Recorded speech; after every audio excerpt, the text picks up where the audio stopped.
Good morning, everyone, and welcome. And good afternoon to those joining from Mountain Time Zone or the West Coast. Thank you for joining us for what I think is the first webinar in our two-part series focused on strengthening the connections between primary care, oral health, and community supports in Texas. My name is Ankit Sangvi, and I serve as the Executive Director at Texas Health Institute, independent public health institute here in Texas. We are grateful to have so many partners, clinicians, community leaders, advocates, and stakeholders joining us from across the state and the country today. This webinar series reflects a shared commitment to advancing more connected, person-centered care systems for all Texans.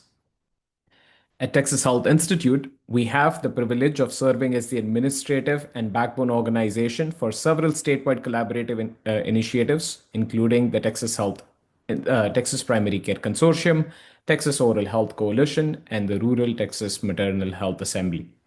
While each one of these initiatives has its own focus and partners, one theme continues to emerge across all of this work. Health outcomes improve when systems are more connected, more coordinated, and responsive to the realities of people experience in their everyday lives. We are also especially grateful to the Blue Cross Blue Shield of Texas for supporting this series and helping create space for this important conversation. Again, this is part one of a two-part series, and today's focus is going to be on oral health and the perinatal journey. Today's discussion highlights the area that increasingly focuses on the opportunities and the gaps within our healthcare system. Pregnancy is one of the most important and sustained points of interaction individuals have with the healthcare system. Yet, oral health frequently remains disconnected from prenatal care conversations, despite strong evidence linking oral health to overall health, chronic disease, pregnancy outcomes, and long term family well being. And we'll be diving into more of those as part of today's discussion. However, at the same time, many families and communities face barriers that go beyond clinical care alone, including workforce, transportation, health literacy gaps, insurance complexity, limited coordination across systems, and community supports. And today's conversation is really about how we move from these siloed approaches towards more integrated, collaborative models that support mothers, babies, and families across Texas. And with that, I'm truly excited to introduce today's speakers and panelists who bring perspectives from clinical care, public health, community engagement, and systems leadership. Today, we are joined by Dr. Tanya Fickway, a dear colleague and a leader both for the Institute as well as through our efforts with the Oral Health Coalition.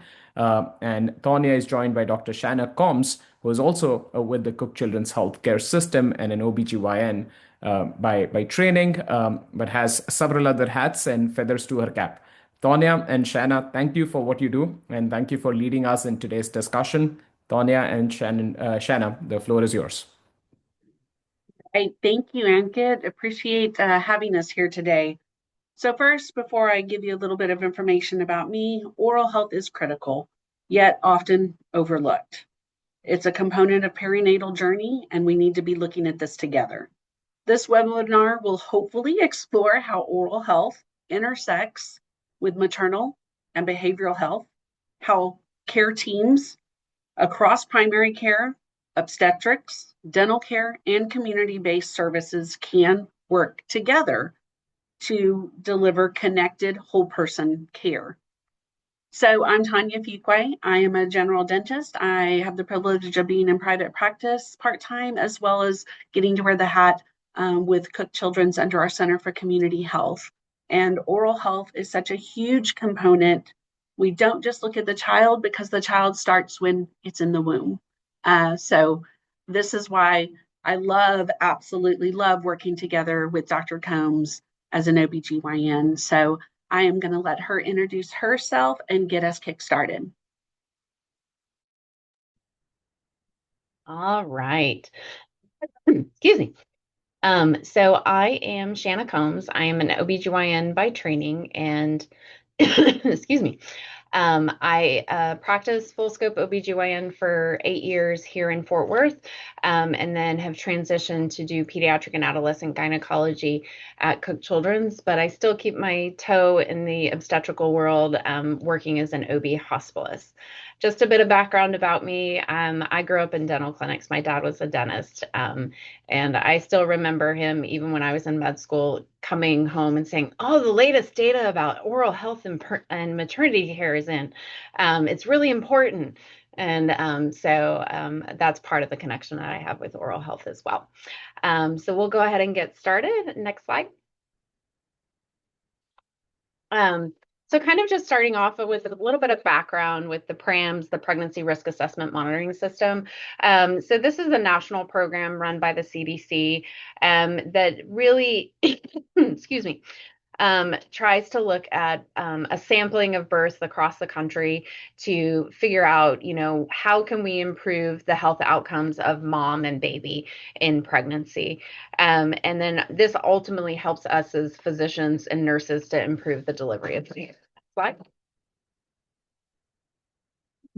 Um, so why is oral health important in maternity care? So one of kind of the first aspects of this was figuring out patient perception as well as kind of provider perception of oral health in pregnancy. And what we discovered from this study is that, most providers say, yeah, we know it's important, but only about 44% of patients actually receive dental care during pregnancy. And one of the main limitations to care is financial or a lack of coverage. And then there's also there was a large disparity amongst kind of what you can do in pregnancy regarding x-rays, periodontal surgery, local anesthesia, narcotic usage. And so unfortunately, a lot of times the fear of taking care of a pregnant person supersedes what is actually needed for that pregnant person. Next slide. And so we're going to kind of review today that absolutely dental care is safe in pregnancy and also really a necessity to create the best health outcomes. And also try to help make dental providers feel a little bit more comfortable with pregnant women. I will say it's not just dentists. One of the things we deal with a lot in obstetrics is all of a sudden they're pregnant and all their other medical conditions that require all the other specialists are all of a sudden, oh my God, she's pregnant, I'm out. And so really we need to work as a team. And so it's not just with dental care, but across the healthcare continuum is that, just because they're pregnant doesn't mean that their, asthma goes away. And so we need to work together and not be so afraid of pregnant patients. Next slide.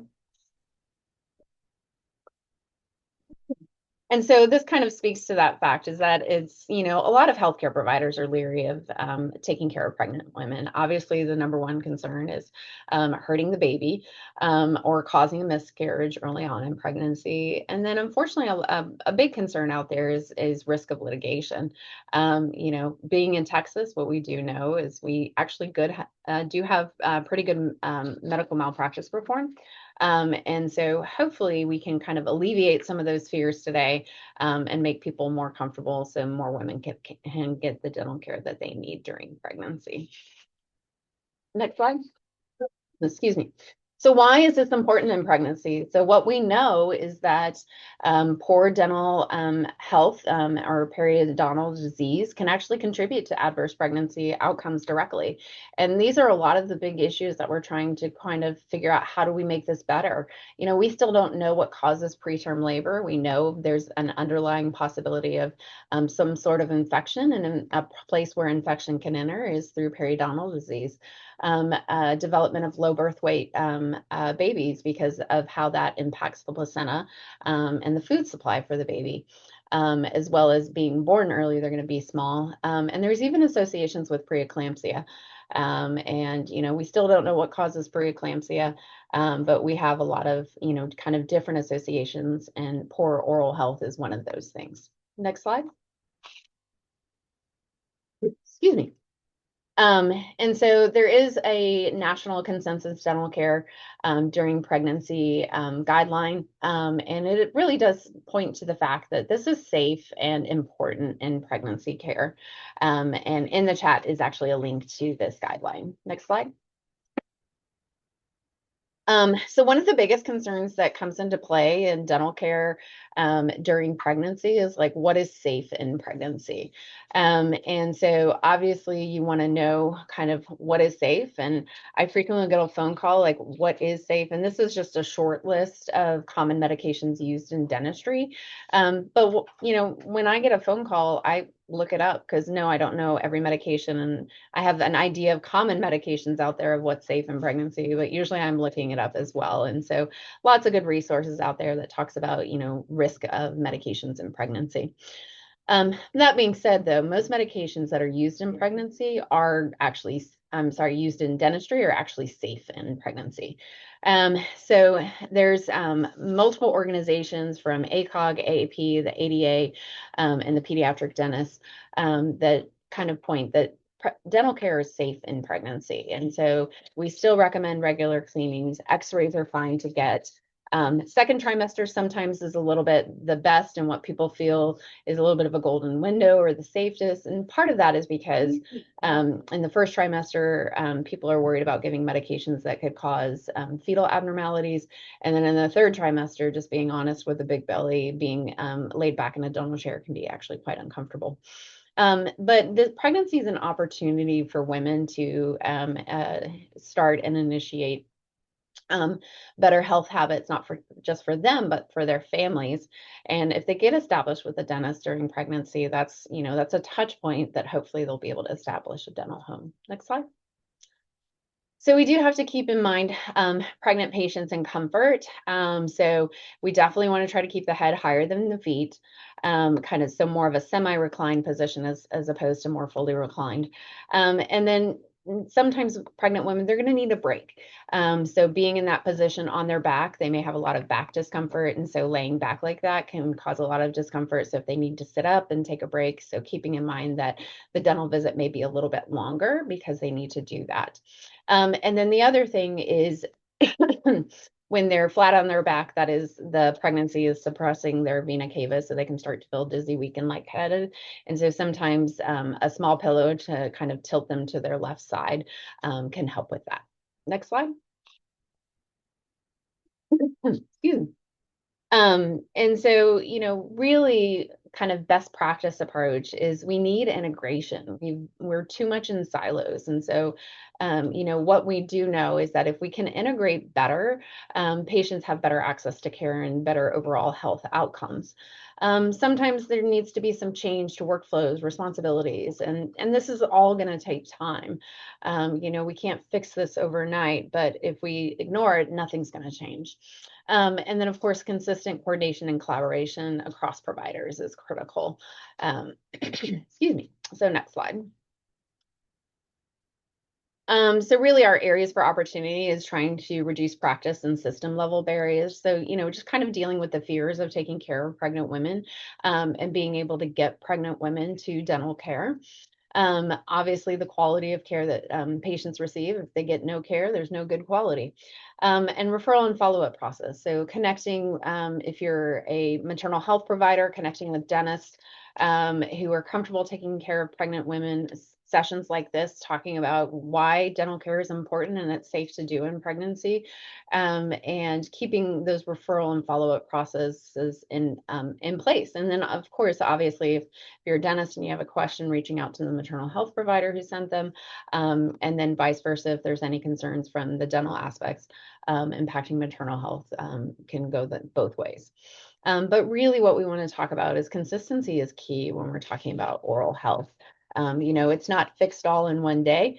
And so, like I said, pregnancy is an opportunity to create healthy habits, and getting dental care in pregnancy is a jumpstart to creating those healthy habits for lifelong care. And I will now turn it over to Tanya to talk a little bit more about oral health. All right. Thanks, Anna. I appreciate it. You teed this up perfectly. So oral health, everything with health starts with the mouth, right? The oral cavity is connected to the rest of the body, and it is the gateway to the rest of the body. So oral health does matter. The bacteria that grows in our mouth enters our bloodstream, gets to other parts of the body. Tooth decay, gum disease, not only can lead to tooth loss or impact the oral cavity and oral health, but it impacts overall health. This is why it's key for us to be discussing this today. Next slide.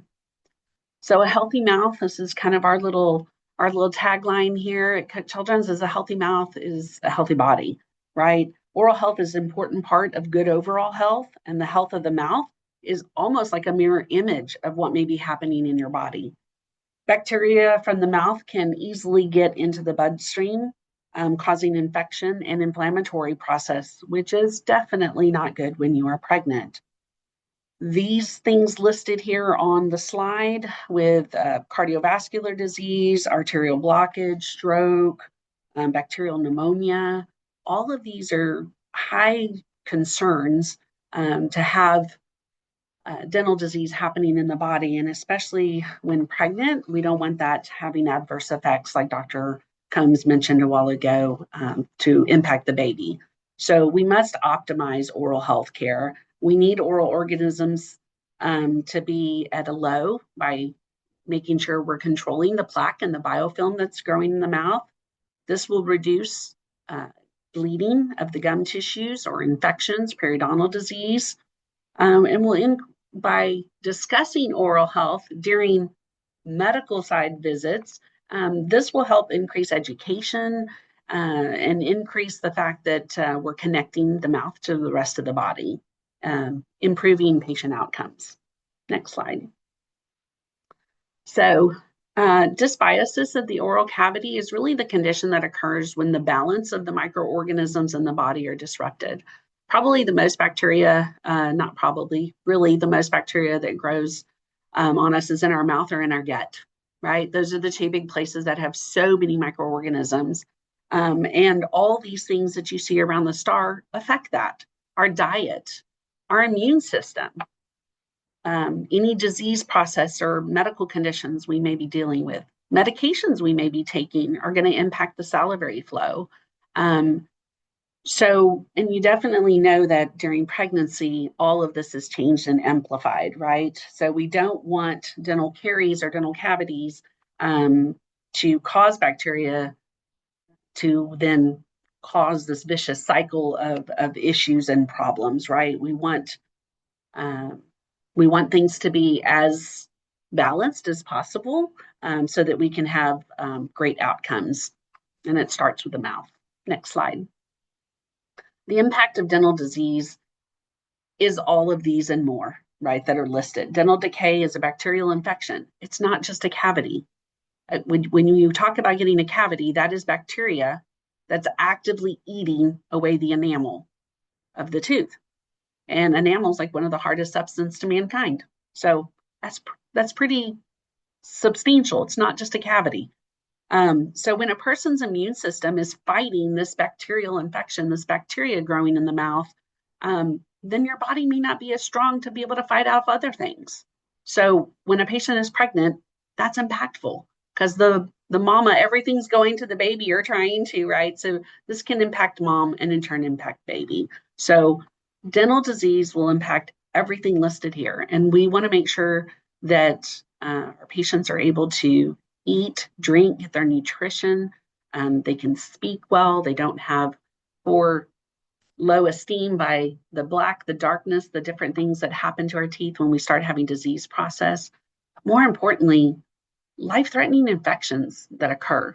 We don't want anything crossing blood-brain barriers or placenta or anything else happening. That can be really dangerous. Next slide.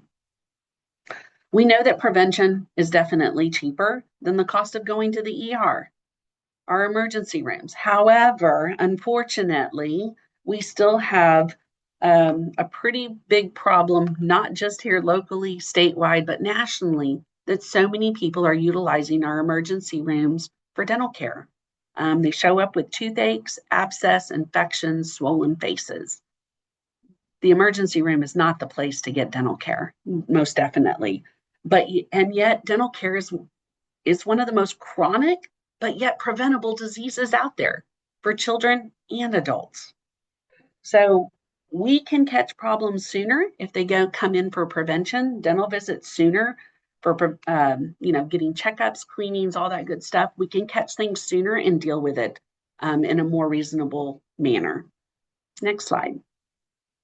As Dr. Combs mentioned, unfortunately, preterm births are definitely occur, and one of the things that do stem from that is an abscess, a tooth infection, having dental problems that actually can cause risk for preterm birth, low birth weight babies, and systemic infections like sepsis. This can be dangerous. The number of babies born too early is increasing worldwide. Not only does it impact the birth of the baby, but it can impact the actual development, dental growth wise for the baby, can cause delayed breastfeeding because they have difficulty sucking and latching on because they were born earlier. It's harder to feed. Delayed introduction of solid food, so babies may take longer to start eating regular type foods or going on to baby foods. Problems swallowing, chewing. They have weak muscle tone, have difficulty eating. Weaker tooth enamel. If they're born early, their enamel, just like lungs and other parts of the body, maybe the enamel, the tooth structure is not developing like it normally would. Delayed tooth eruption, teeth coming in later, or teeth may take longer to actually appear in the mouth, from baby teeth to permanent teeth. There's high risk for cavities if the enamel did not develop appropriately, right? Delayed jaw and overall jaw and growth skeletal development. Preterm birth can affect the development of the jaw and the face, in turn leading to potentially chewing or speech issues. Next slide. The prevalence of periodontal disease varies depending on population. National statistics show that about a third of pregnant women in the US have periodontal disease. Fewer than half of pregnant women get any type of dental care during pregnancy. Patients, there's a misconception out there from pregnant women that they shouldn't go to the dentist while they're pregnant. It makes them nervous. They don't want to cause any problems to the baby, when in fact, it's the reverse, that they should be going to the dentist because it's that much more important. Women with lower socioeconomic areas are at higher risk of oral health problems, and they typically may have more difficulty receiving care. Next slide. Healthy mouths are important to pregnant moms, not only for their own comfort and health, but their baby. The signs and symptoms you can see are two of the things that we can see here on the slide now is pregnancy tumors, lumps that form on the gum tissues. That's very alarming and scary for not only the patient, but even our medical side of the house. They kind of sometimes don't know what is going on. Very important. Get them to the dentist. I'm not asking anybody to become a dentist by this quick, short little webinar, and Dr. Combs is not asking anybody to really understand everything about what an OBGYN does. But if all of us come to the table and look, listen, and ask questions, we're going to make a difference. Pregnancy gingivitis, our gums should be light, pink, stippled, and firm. They should not be red and puffy and bleeding. So when patients say, every time I brush my teeth, my teeth bleed, they say teeth, it's actually the gums are bleeding. That's a sign of infection, a sign of a problem, not because they're brushing wrong. Normal, healthy gums do not bleed. Next slide. Self-care for women is important. And like Dr. Combs already addressed, this is usually a time that women are more apt to change their behaviors because they're now thinking of two human beings, themselves and a baby that they're carrying. It's really important for everyone. No one should share toothbrushes, but definitely not when pregnant. We don't want to share toothbrushes. We want to be replacing toothbrushes every 3 months or after being sick. We don't want those bristles to get hard and actually cause problems or be frayed. So if your toothbrush looks like it's time to replace that. Brushing teeth should happen twice a day, every day for 2 minutes. We should all be flossing once a day and using a fluoride rinse. Very important during pregnancy, obviously, to be eating healthy, drinking plenty of water, getting some extra milk for some calcium. That's great. I do want to throw this in there too as an extra little help or tip. Unfortunately, during pregnancy, pregnancy, women tend to have a lot of morning sickness or all day sickness. They tend to do some throwing up. With that, it's a helpful tip to tell patients that they can swish and rinse with about a teaspoon of baking soda mixed with some water. Kind of helps just neutralize the environment in the mouth. And try not to go drink something or eat something acidic real soon after, because they already have those gastric juices kind of in the mouth that are very acidic to the enamel. And of course, we don't want patients to smoke, vape, do drugs, or drinking alcohol. That not only obviously impacts the baby, the body, but it does really impact the mouth and change that microflora that's going in the mouth. Next slide. So I want to say that oral health does matter immensely during pregnancy, and actually the consequences of not treating an infection or dental disease cavities during pregnancy definitely outweighs the risks, the potential risks of medication, anesthesia used to provide dental treatment. So, next slide. I will say that another high concern for patients is whether we can get x-rays during pregnancy. I will say that most dentists are not going to go and get a full set of series of x-rays during pregnancy. They're going to get the x-rays that are necessary and needed.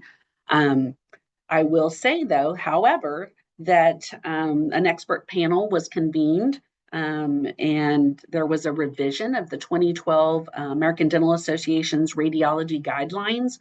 And in 2024, the updates published that say, with a whole cohort of folks at the table of experts, concluded that thyroid collars and lead aprons are no longer necessary because of the low risk in radiation levels that occur because of our technology, right? Our digital x-rays. Things have changed immensely from that, and the risks are definitely extremely low. However, if a pregnant woman is in there, please put the lead apron on them and the thyroid collar. If that makes them feel better to get that x-ray and get the dental care that they need, please do it, just to give extra comfort and zone. But I wanted you all to know the new rules and regulations that have already been out for a little while. Next slide. So dental care during pregnancy, the ADA specifically supports the fact that preventive care, diagnostic and restorative care, meaning fillings, can be done safely during pregnancy. Local anesthetics can be utilized, even with epinephrine. I will say that most dentists try not to use epinephrine just to not increase heart rates and all the things that maybe can come with that, and use anesthetic that does not last as long and is only needed for the procedure that they're providing. But we all have to remember that if a pregnant mom is in pain from a dental abscess infection, that's going to increase their blood pressure, their heart rate. That's going to cause them to go into a whole lot of other issues.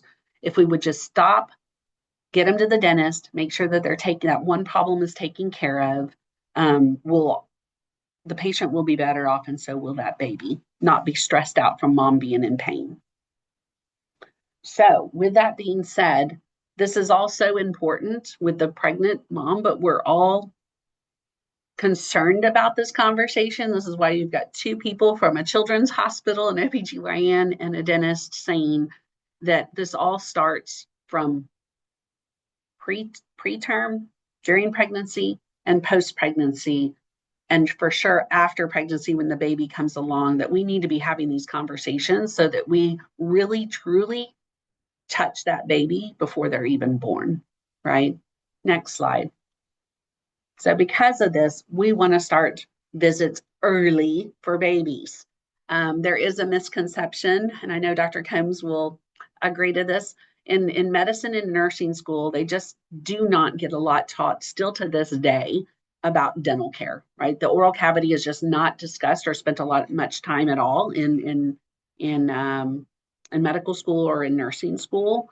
So we have to work together to really make sure that we're changing this mindset. The dental care is safe at any time, and that kids need to be seeing the dentist as early as 6 months of age when that first baby tooth arrives, right? That's when prevention begins. That's when education, awareness, helping mom to raise that baby in the best way possible. So we definitely want kids seen no later than their first birthday. We can find not only a pediatrician, but be already looking for a pediatric dentist at that same time. Next slide. One thing we hear all the time in dentistry is they're just baby teeth. They're gonna fall out. They're not just baby teeth. They are the precursors to the permanent teeth. They guide those permanent teeth to know where to come in. Babies need their teeth to be able to eat as well and chew and function and to learn to speak. The tongue is what touches those baby teeth to learn to pronunciate words, right? As you can see in the little circle there with the panoramic x-ray, you can see the baby teeth there with the permanent teeth in the little circles underneath.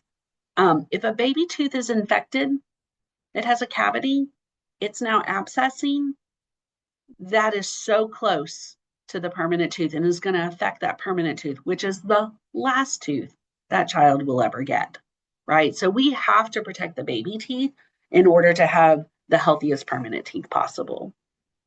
Next slide. If I can really sum up stuff in such a quick, easy way, is the rules of two. It's one of our favorite things to say here with our oral health team is rules of two. Everyone should be visiting the dentist 2 times a year, at least. We should all be brushing our teeth 2 times a day and be brushing for at least 2 minutes. Not only do you physically need that time to get all the way around and all the surfaces of the teeth, but the toothpaste, having the fluoride in there for the 2 minutes, is what helps remineralize the enamel. It takes the 2 minutes, so double whammy with that too. All right, next slide.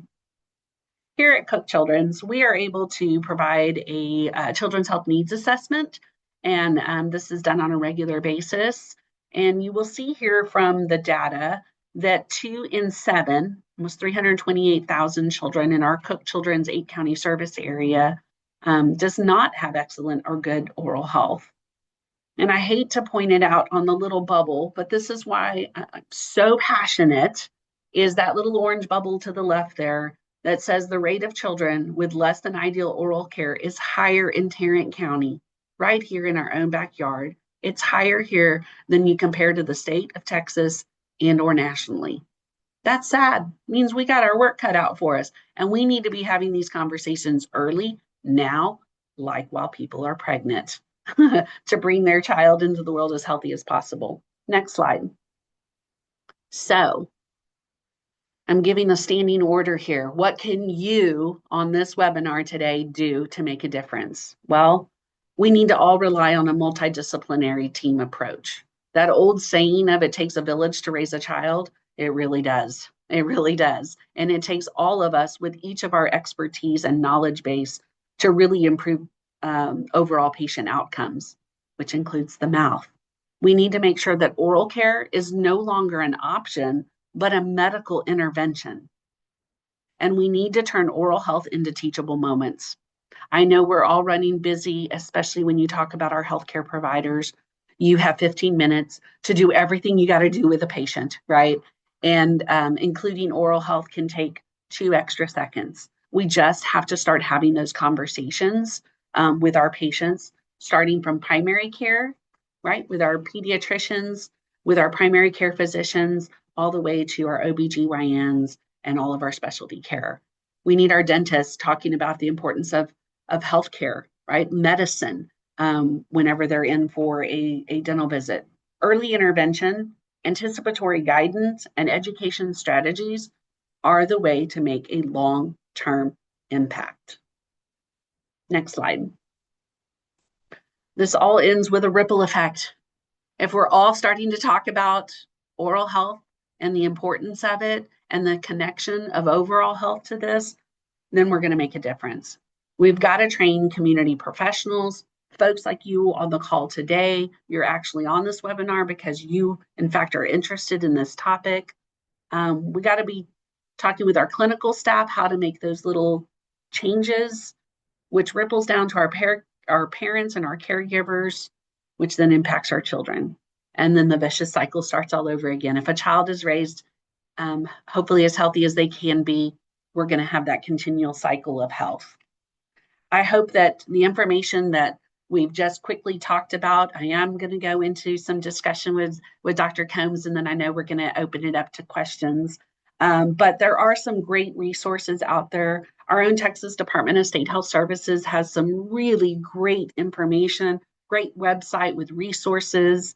There is the oral health care during pregnancy, the national consensus statement that was on one of Dr. Combs' slides earlier.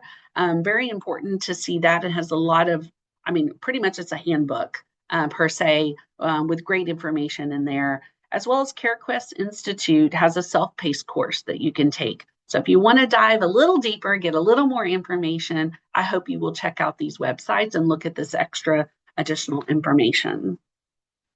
So, Dr. Combs, I would really love it if you would come off of mute. And there's one thing, I know you and I have had multiple opportunities over the years to have this combo conversation of including oral health and prenatal health, all that good stuff. And one of the things I hear a lot is, well, how do you define a high risk pregnancy? And is every woman considered high risk because they're pregnant? How do you address that? Yeah. So, I mean, let's be honest, growing a human is hard on the human body. And so, in reality, pregnancy can actually be a quite dangerous time in a woman's life. Generally speaking, high risk pregnancies, there's so many different categories for that.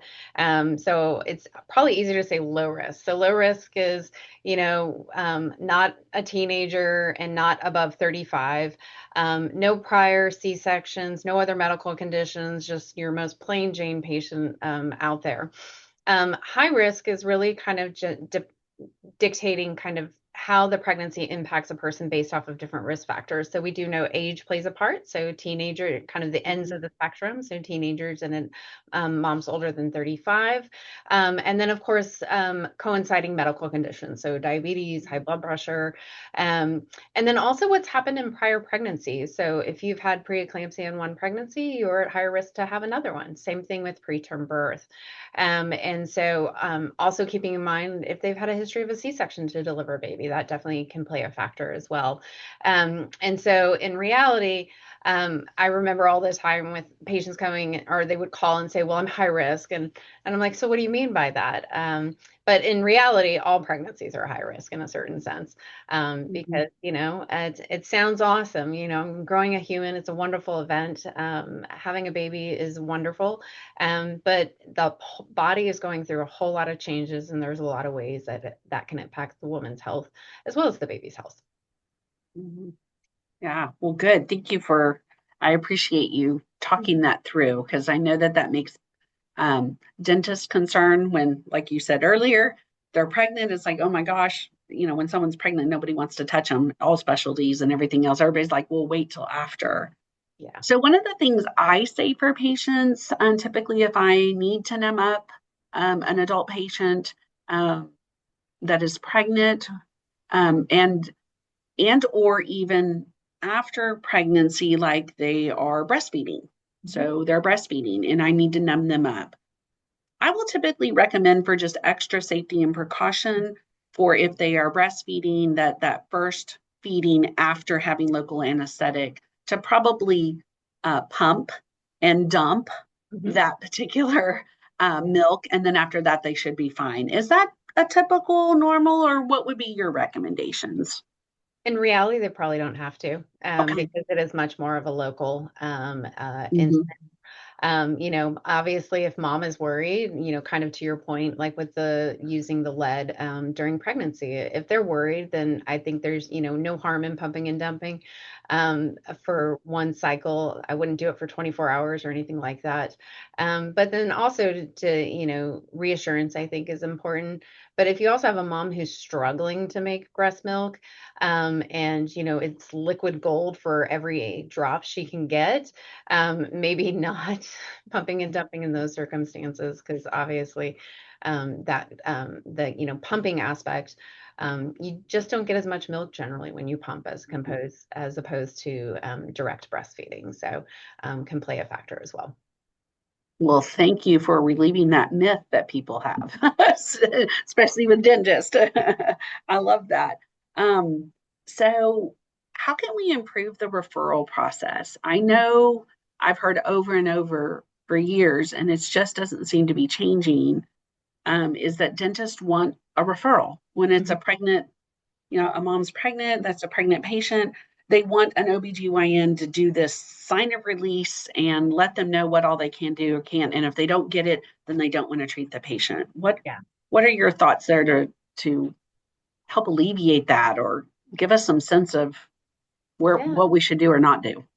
Well, I think we need to talk to each other. Yeah. So, you can even go like for my own personal dentist. I'm like, hey, do you see pregnant people? Do you have concerns? Like talk to your own dentist, talk to dentists in your area. When I did take care of pregnant patients in the office, I had a standard letter that basically said, she's pregnant. Yes, please take care of her. And dental, oral health impacts pregnancy health. So please take care of them. Oftentimes, I would also put on there kind of the guidelines from that medication list, if they need antibiotics, if they need numbing, things like that. These are all safe in pregnancy, talking about how x-rays if needed are safe in pregnancy. And so it's just a standard letter that I had. And part of, the conversations throughout pregnancy, it's a lot of anticipatory guidance and counseling. And so, talking about the importance of dental health during pregnancy and seeing a dentist. Also same opportunity there is also, maybe they haven't seen a dentist in a year or two. And so, talking about like, I know you're pregnant, but this is actually super important, not just for, your health, but for your baby's health. And so again, taking that, want and desire to do the best thing for their baby during pregnancy to, really introduce the concept of dental health and how important that is. So, it's talking to the patient, it's talking to each other, and then it doesn't hurt as an OBGYN to just have a standard, it's called my dental letter, if a patient was struggling making appointments, I would say you can give them our office number and we can try to communicate that way. I can give you this letter to take in. Maybe you'll have to walk in to schedule the appointment so they see that and whatnot. But, really lines of communication are super important. I love it. Ditto, agree. We all don't communicate enough to make sure that we're really giving the best care for our patients. So I really appreciate that. And Kit, I guess I will stop here at this point to make sure that we have enough time, ample time for questions and further discussion. Thanks, Tonya. Thanks, Shanna. Again, appreciate you both. There is so much I've learned in this last 40 minutes or so in terms of both not just the connection, but information resources that are out there. And again, work that remains, both from an operations or a workflow perspective, but also just kind of bringing it home for the Institute and the work we do just the system level, sort of solutions that are needed. So appreciate you and appreciate you both being such amazing advocates. So I'm going to ask everyone in the audience. I'm sure you have questions. I do have more than a few.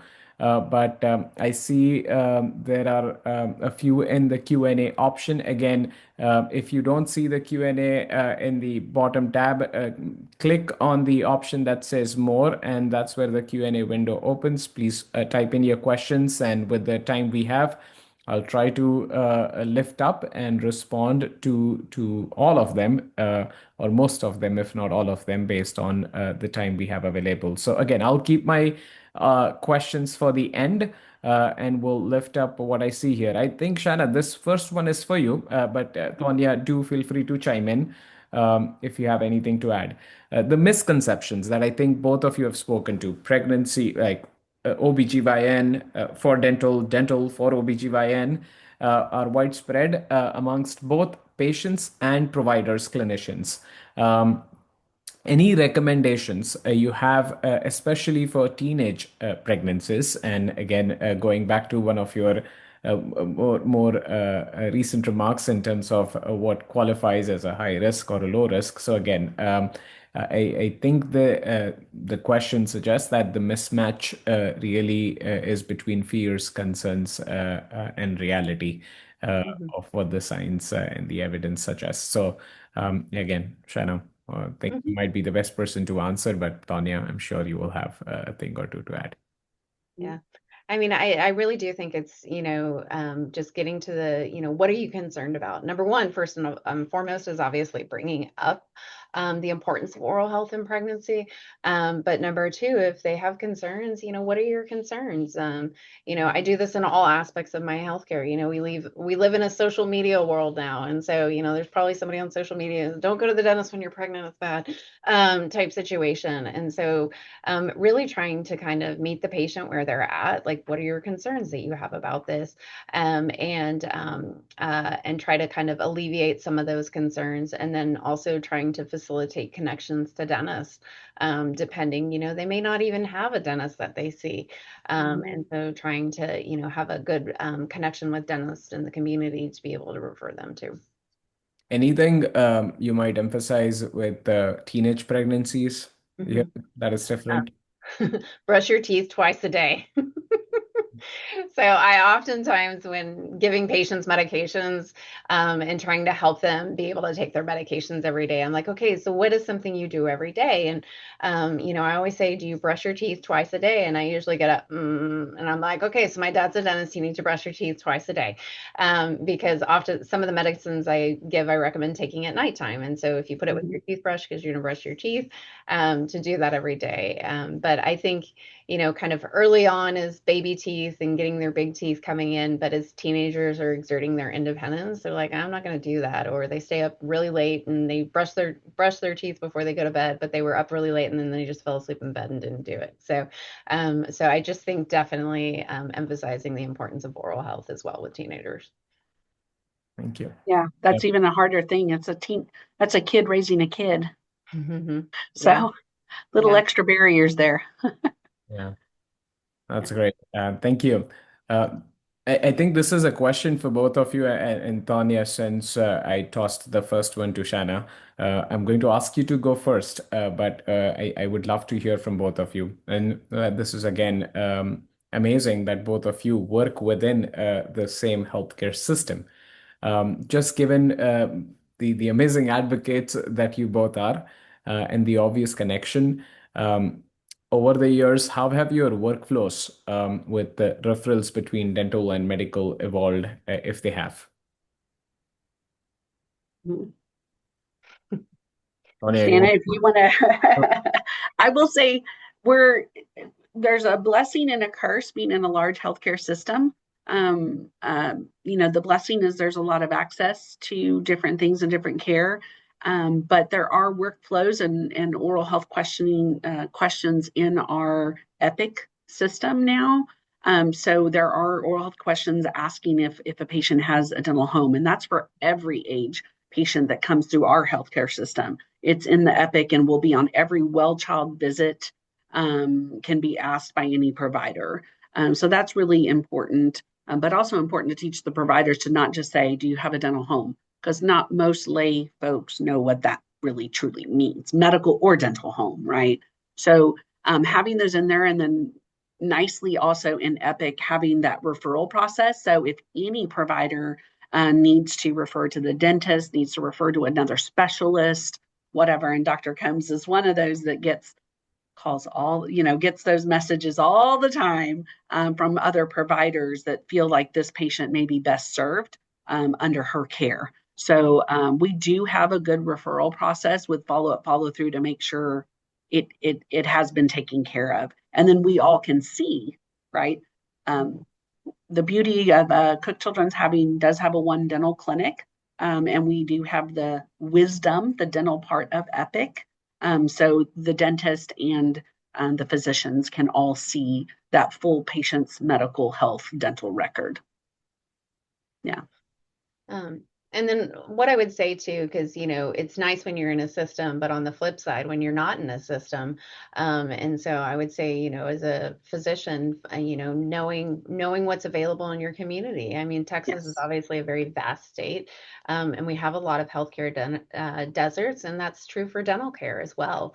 And so trying to find touch points, some of the resources that have been put online about DSHS and the oral health resources that are available to try to connect with dentists so who you can send somebody to. It's one thing to tell somebody, oh, you need to go send a dentist, and the closest dentist is 5 hours away.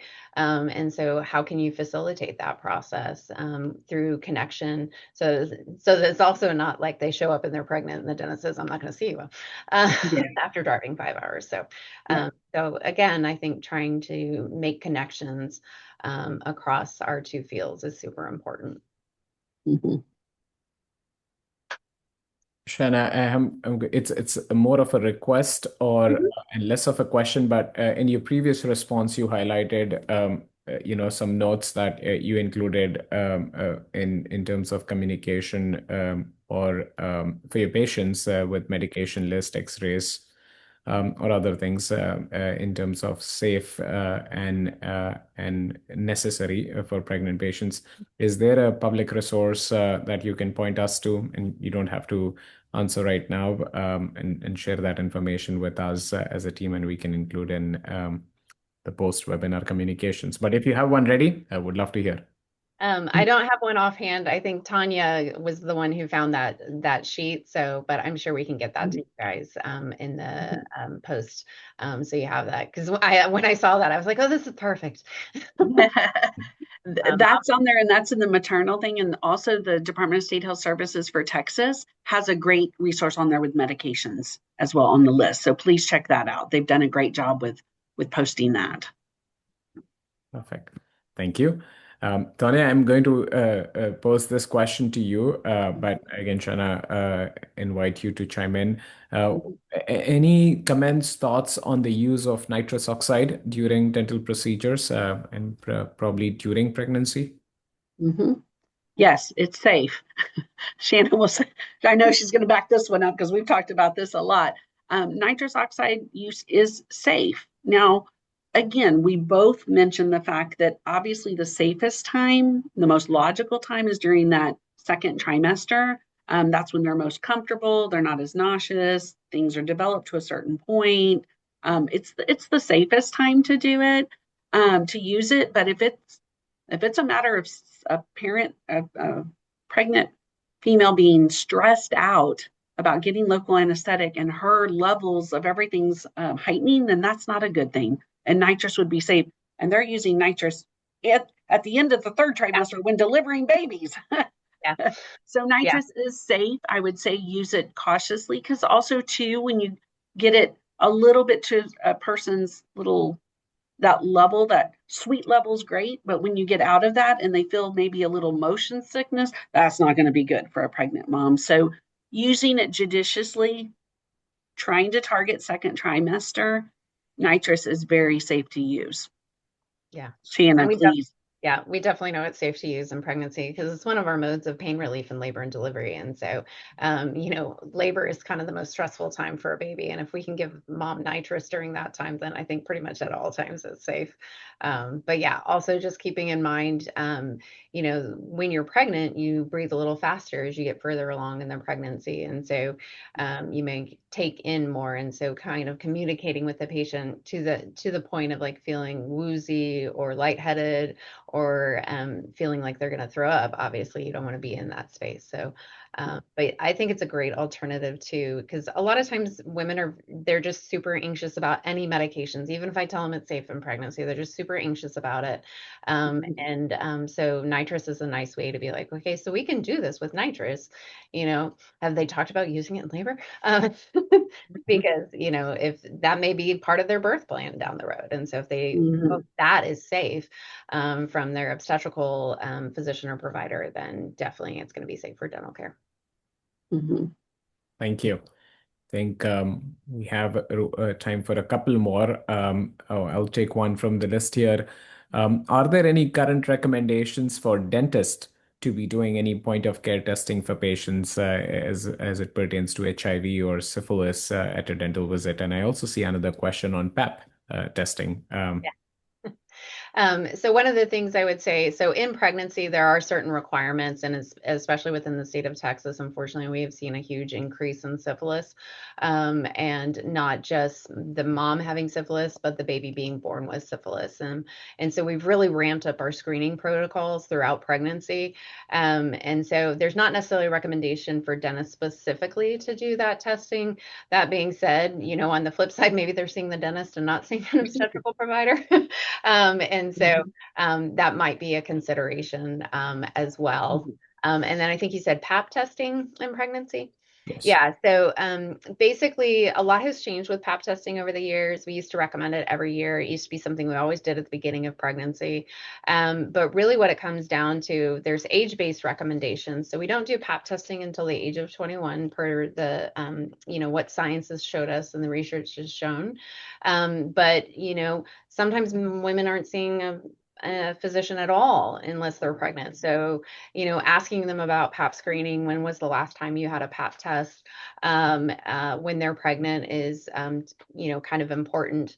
And then also along the same lines, we know that HPV is also causes oral cancers as well. So, it's all connected. I see a comment and a question, I think, or maybe, yeah, both are questions, but I'm going to try to respond to those and pose one question, at least that I have for you all, and maybe I'll need to bug you with all the remaining that I have through this conversation. But there is a mention about Texas Medicaid. Again, for those of you not familiar, Texas did expand coverage for moms 12 months postpartum in 2023. While the coverage itself didn't have an explicit adult dental benefit, many of the MCOs that participate in Texas Medicaid do have a value-added benefit for a preventive dental visit. And I appreciate the question here, because at times, we advocate for a lot of changes while not paying attention to what's already available, and how can we be creating awareness around those. So just for those of you joining, again, if you need a patient that probably has concerns around affordability or not having coverage to see a dentist, check the medical plan that they are on, and then see if that value-added benefit is available. So, Tanya, Shana, anything you want to add to that part? Yeah, no, I think it was a huge ad when they extended Medicaid as well as getting that dental benefit in there.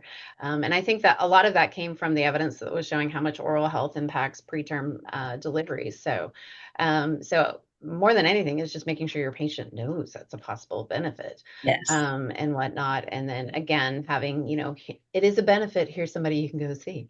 Again, making those touch points, those connections. So, given the time we have, I'll go with my quick question. Tanya, first for you. If there is one thing dentists need to start doing today after hearing this discussion, what would be your suggestion or ask? And Shana, the same for you. If OBGYNs have to do one thing to integrate oral health in every visit with pregnant moms, what you think they should be doing? Tanya, go first, and Shana, and then I'll try to bring us to a close. Yes.